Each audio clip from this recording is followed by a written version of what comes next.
আমাকে ওই নাগিনীর স্বরূপ প্রকাশ করতেই হবে। কি উপায় আমি সেটা জানি না। নাগিনীর কি উদ্দেশ্য কিরণ? কেন বারবার তোকে ঘিরেই ও ষড়যন্ত্রের জাল বুনছে বলতো? জানি না মা, আমি জানি না, কিন্তু আমার ধারণা যেহেতু তক্ষক আমাকে শোণিত মুনি রক্ষা করার জন্য বলেছিলেন, সেই জন্য হয়তো শোণিত বংশের নাগিনী এসেছে ওই মুনি নেওয়ার জন্য। কিন্তু মা, এখন এসব কথা ভাবার সময় নয়। এখন ওই নাগিনীর মুখোশ সবার সামনে খুলে দেওয়া অত্যন্ত প্রয়োজন। শোন কিরণ, যা করবি অত্যন্ত সাবধানে করবি। হ্যাঁ, খুব সাবধানে করিস মা। যে নাগিনী আমার আর আমার কুমারের জীবনে বিষ ঢেলেছে, আমার সংসারে আগুন ধরিয়ে দিয়েছে, তাকে আমি খুঁজে বার করবই।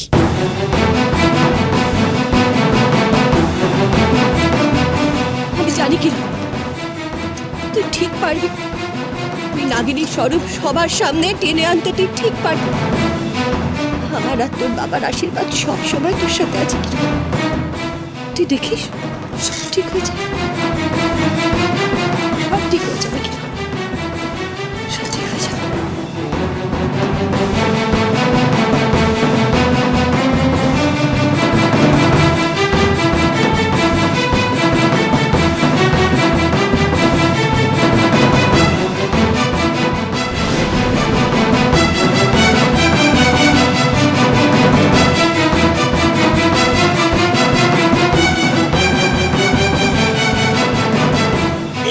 কোনো সাধারণ বিন নয়, মন্ত্রপুত ইচ্ছাধারী নাগিনীদের জম।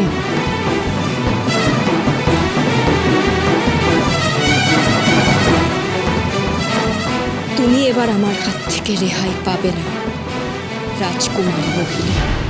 এবার তোমার স্বরূপ আমি সবার সামনে প্রকাশ করবই।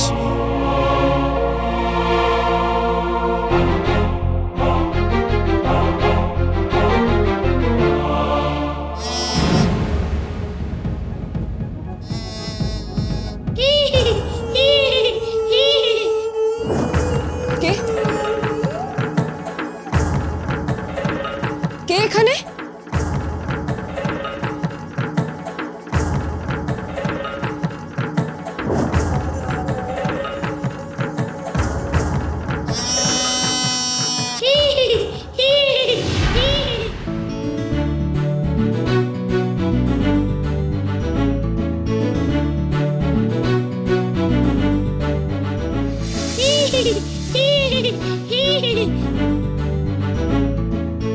নকুল না? হ্যাঁ তো, আমি নকুলই তোরে। ঠিক চিনেছিস তুই আমায়। তুই হাসছিস কেন রে? কতদিন পরে ওই বিনের ডাক শুনলাম, কি যে আনন্দ যে হচ্ছে আমার। তোর বিন যে হাঁক ছেড়ে কাঁদছে রে। কিন্তু এই বিন বাজায় কিভাবে রে? এই বিন বাজানো কি সহজ কথা? যখন সময় হবে তুইও পারবি। কিন্তু নকুল, তুই এতদিন কোথায় ছিলি? আসিসনি কেন আমার কাছে? আর তুই আজই বা কেন এলি? আরে শোনো এই মেয়ের কথা। তুই যে আমায় ডাকলি আর নিজে ডাকলি আর নিজেই বলছিস আমি কেন এলাম। আমি তোকে কখন ডাকলাম? আরে ওই বিনা কে ফু দিল? আমি দিলাম?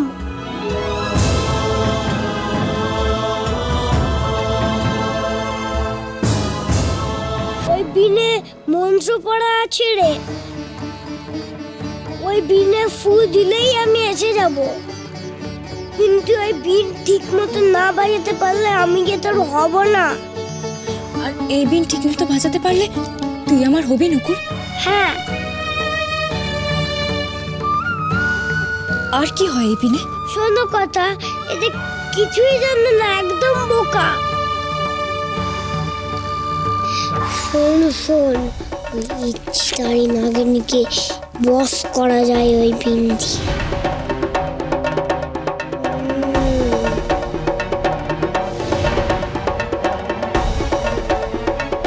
কিন্তু কিভাবে? ওই ইচ্ছেধারী নাগিনীকে তুই ধরে আনতে পারবি না নকুল? আমি না তো, তবে সেই ইচ্ছেদারি নাগিনী এখানেই লুকিয়ে আছে।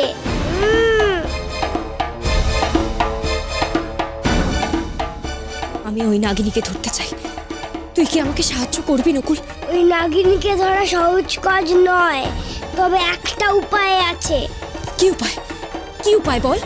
যেদিন সবাই নাগেদের দুধ কলা দিয়ে পুজো করে, সেদিন তারা তাদের রূপ না ধারণ করে পারে না।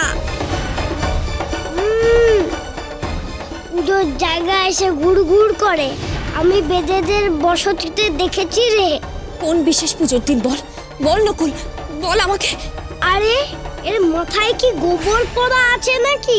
নাগ পঞ্চমীর রাতে রে বোকা, নাগ পঞ্চমীর। পঞ্চমী? নাগপঞ্চমীর রাতে? কিন্তু কবে আসবে নাগপঞ্চমীর রাত?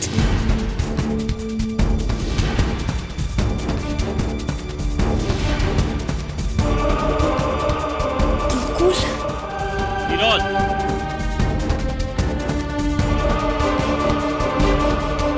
তোমার সঙ্গে আমার একটা জরুরি কথা আছে। বলুন মহর্ষি। আজ যা ঘটনা ঘটল তা যেই বিশ্বাস করুক, আমি তা বিশ্বাস করি। তুমি তুমি নাগিনীর আশ্রয়দাত্রী। এ সর্বৈব মিথ্যা। কিন্তু এটা সত্যি যে এই রাজপ্রাসাদেই সেই নাগিনী আছে। আজ রাতটা তোমাকে বড় সাবধানে থাকতে হবে। আমি যে রক্ষা কবচ তোমার হাতে দিয়েছি সেটা তোমার সঙ্গে আছে তো? হ্যাঁ মহর্ষি, আছে। এই তো। কখনো কাজ ছাড়া করবে না। কিন্তু আজ রাতে কি আছে? আজই তো নাগ পঞ্চমী রাত।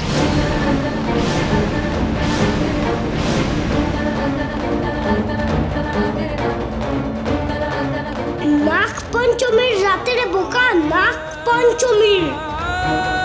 মহর্ষি, আজ নাগপঞ্চমীর ব্রত করে নাগ দেবতার পুজো দেব। নাগকেশরের গন্ধে ওই নাগিনী মাতোয়ারা হয়ে ছুটে আসবে। তাকে হাতে নাতে ধরার আজ সুবর্ণ সুযোগ। আপনি পুজোর আয়োজন করুন মহর্ষি। কিসের পুজো? মা, আজ নাগপঞ্চমী। আমি নাগদেবীকে তুষ্ট করতে চাই, যাতে এই অমৃত নগরীর ওপর থেকে নাগিনীর কুপ্রভাব কেটে যায়। মা, এই ব্রত করলে সংসারের সুখ শান্তি ফিরে আসে, স্বামীর মঙ্গল হয়। মা, থাক। তোমাকে আমার ছেলের জন্য বা আমাদের মঙ্গলের জন্য কিচ্ছু করতে হবে না। অনেক বিপর্যয় ডেকে এনেছো তুমি আমাদের জন্য। কিন্তু মা, তোমার কোনো কথায় আমি আর ভুলবো না কিরণ। মহর্ষি, আমি আপনার কাছে বিনীত অনুরোধ করছি, কিরণের কথায় আপনি কোনো পুজোর আয়োজন করবেন না।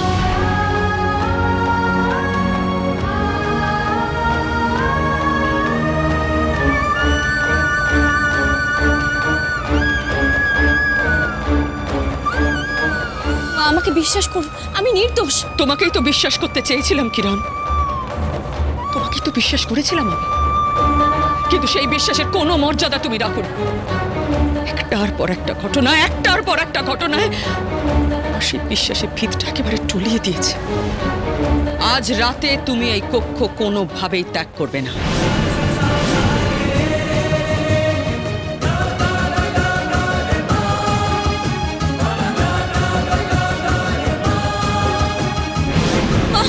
একবার আমার কথা শুনুন না, দরজা খুলুন, দরজা খুলুন।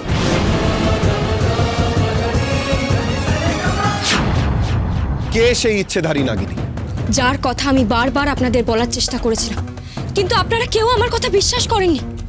সে আর কেউ নয় কুমার, তোমার অতিথি রাজকুমারী মোহিনী।